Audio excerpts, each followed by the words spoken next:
પ્રકરણ 2 સાયકલ સવારીની ખાટી મીઠી. મનસુખ સલ્લા ગુજરાતી સાહિત્યના પ્રતિષ્ઠિત લેખક છે. તેમનો જન્મ અમરેલી જિલ્લાના નેસડી ગામમાં થયો હતો.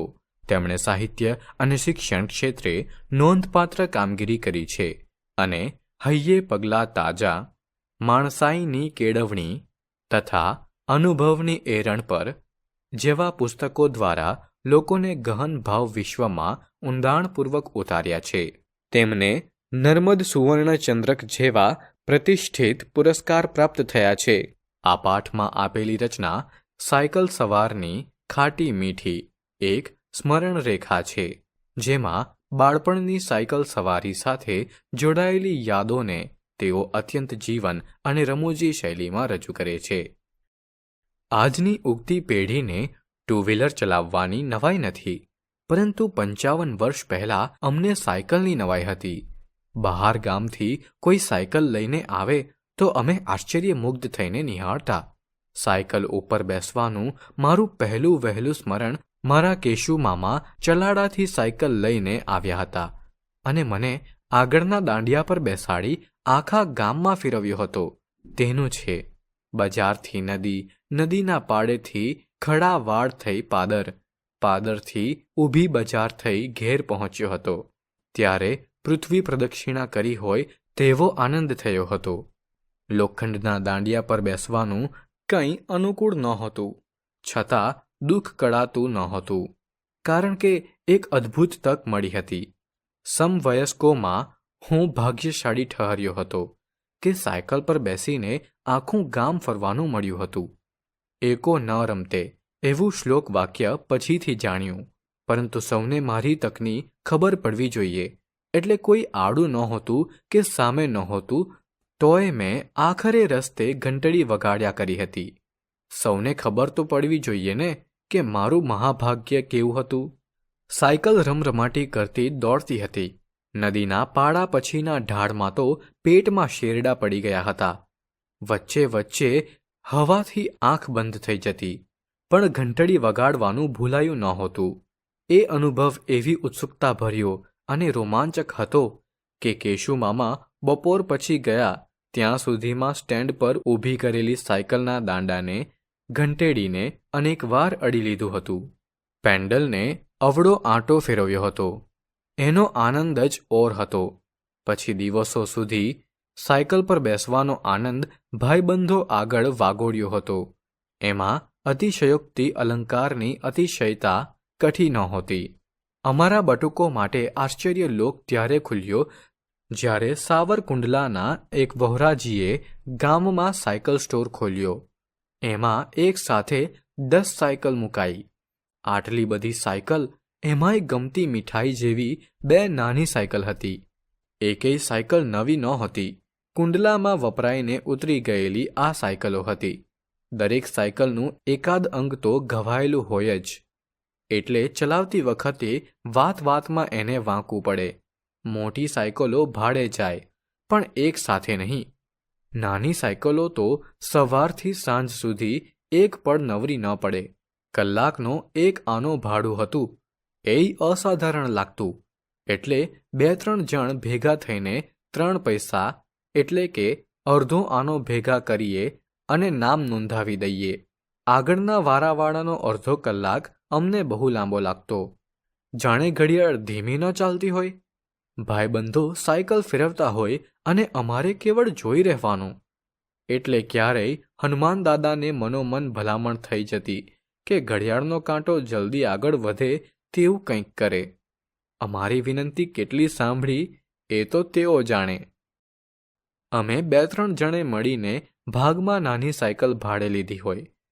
દરેક પૈસો કાઢ્યો હોય એટલે સૌનો વારો આવે. આમ તો બચાવે. સાથે જ સાયકલને ઝાલિયાનો, સાથે દોડવાનો સંતોષ મળે.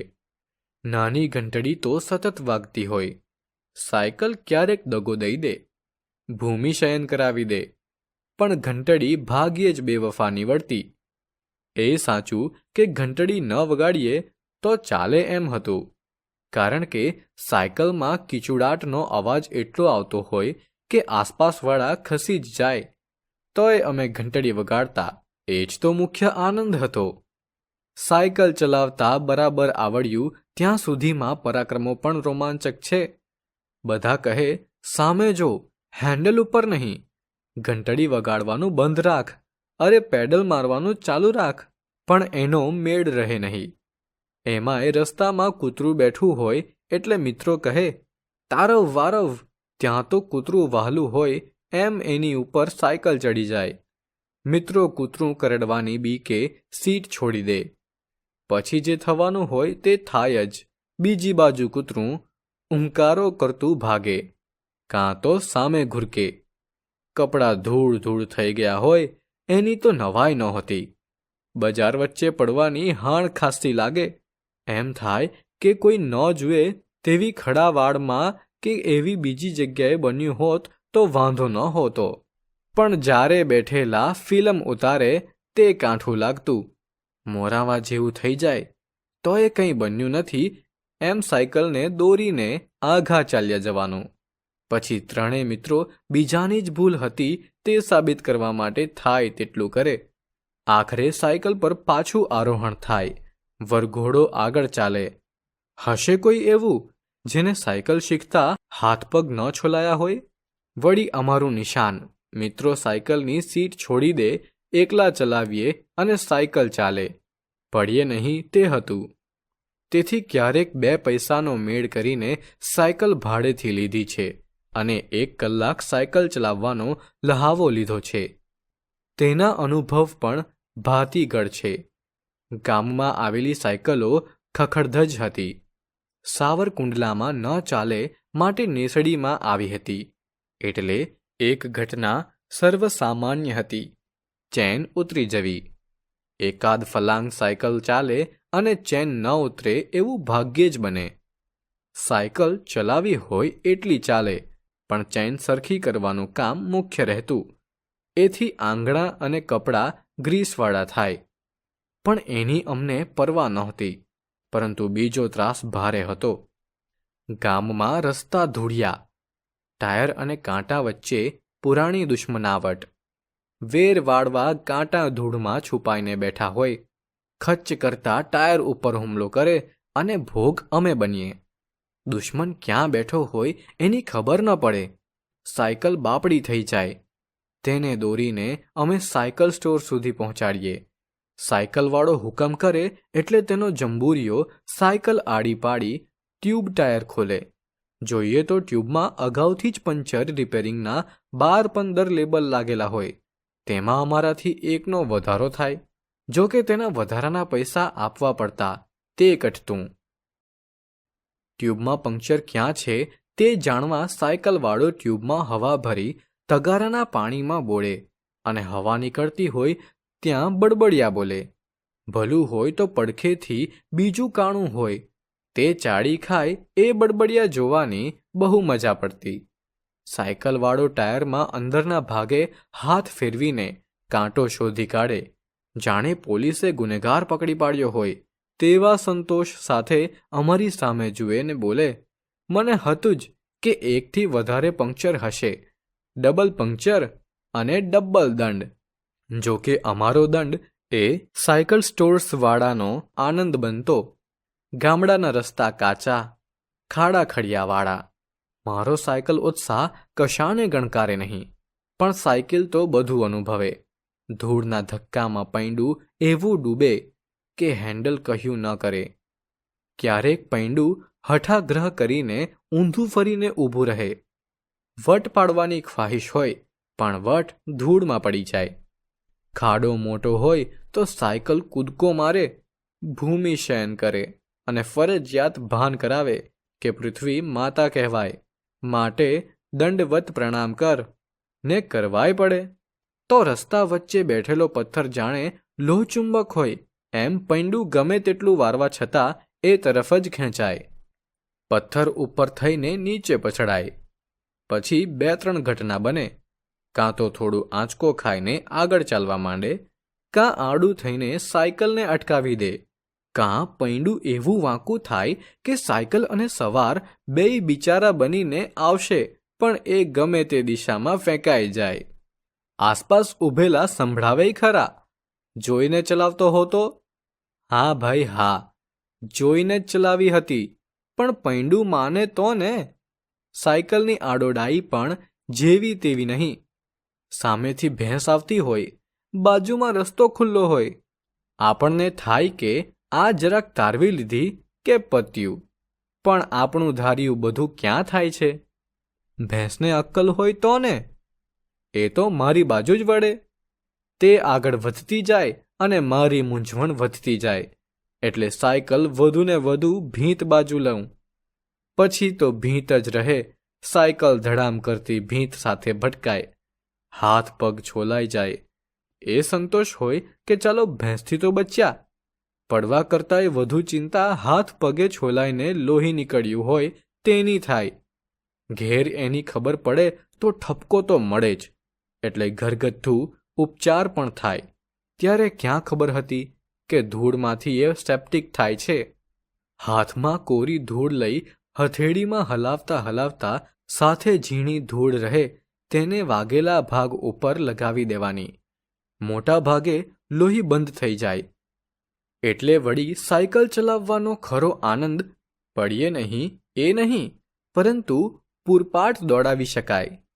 એક હાથ હેન્ડલ પરથી લઈને વાંચતા સાયકલ ચાલતી રહે. જોનારા સામે વિજયની નજર ફેંકવાની અને આગળ વધવાનું એમાં હતો. જો કે ખરું પરાક્રમ બે હાથ હેન્ડલ પરથી લઈ લીધા પછી સાયકલ ચાલતી રહે તે ગણાતું. પરંતુ નાની સાયકલમાં શક્ય નહોતું બન્યું. જરાક મોટા થયા પછી વટ પાડવાનું એક બીજું માધ્યમ હતું. જરાક મોટી સાયકલ ફાવી ગઈ, એકંદર હેઠા પડવાનું અટકી ગયું. પણ બે તો ઠીક, પાછળ કેરિયર ઉપર કોઈને બેસાડીને ચલાવીએ અને પડીએ નહીં ત્યારે થાય કે હવે ખરા. એમાંય પથ્થર ખાડા, ધૂળના ધફફાની મૂંઝવણ તો ખરી જ, પરંતુ એવા જોખમને ભરી પીવાની બેસવાની તૈયારી હોય. જો કે પાછળ બેસનારો એક ભલામણ ચોક્કસ કરે, હું કેરિયર ઉપર બેસું પછી તારે હેન્ડલ ઉપરથી હાથ નહીં લઈ લેવાનો, તો જ બેસું. આ શરત પાડવામાં પાછળ બીજા કોઈને બેસાડ્યો તોય પડ્યો નહીં. સાયકલ ચલાવી શક્યો એનો ગર્વ એવો પ્રબળ હોય કે શરત પાડી શકાતી. જો કે ત્યારે કારણ વિનાએ ઘંટડી વગાડવાનું ચાલુ રહેતું. બીજાનું ધ્યાન ખેંચાવવું જોઈએ ને. સાયકલ ચલાવવી એ આજે ન ગણ્ય ઘટના લાગે, પરંતુ ત્યારે તો બધું અસામાન્ય હતું. બાળપણમાં દરેક પહેલો અનુભવ મનમાં ગાઢપણે છપાતો હશે, એટલે તો ભૂલાતો નહીં હોય. ઘટના મોટાઓની નજરે અને અમારી નજરે સાવ ભિન્ન લાગતી. સાયકલ પર પ્રથમવાર બેસવું, સાયકલ પર હાથ ફેરવવો, સાયકલ ચલાવવી, તેમાં થતું ભૂમિપતન, હાથ પગ છોલાવવા ને આખરે સાયકલ ઉપર કાબુ મેળવવો, આ બધું જ અણુ અણુને સ્પર્શી જતું. એનો આનંદ અને રોમાંચ કશાય સાથે સરખાવવાનો શક્ય નથી, કારણ કે એ પ્રથમ અનુભવ હતો. એની અનન્યતા જ બાળપણને મહિમામય બનાવે છે ને. લેખક એક સમય ભ્રમણ પર લઈ જાય છે, જ્યારે સાયકલ પાસે હોવું એ ગામમાં ગર્વની વાત ગણાતી. કેશુ મામાએ જ્યારે લેખકને પ્રથમવાર સાયકલ પર બેસાડ્યા ત્યારે જાણે આખી પૃથ્વી ફરવાનો આનંદ થયો હોય. સાયકલ ચલાવવાનો અભ્યાસ, ઘંટડી વગાડવાની મજા, ભાડેથી સાયકલ લેવી, પંક્ચર થવું, ચેઇન ઉતરી જવી, સાવરકુંડલાથી લાવેલી જૂની સાયકલનો જંગી માહોલ, આ બધું લેખકે એટલી સરળતાથી વર્ણવ્યું છે કે વાંચતી વખતે આપણને પણ એ ભીતરથી હસાવે છે. મોટા થતા સાયકલ શીખવાનો ઉત્સાહ, તે વખતે થતા ભૂલભુલૈયા અને ક્યારેક પડવાનું દુઃખ, એ બધું બાળપણના સાહસના અજોડ પળો બની રહે છે. લેખક કહે છે કે એ પહેલો અનુભવ પોતે ખાસ હોય છે, અને એ જ તો છે જે બાળપણને યાદગાર બનાવે છે.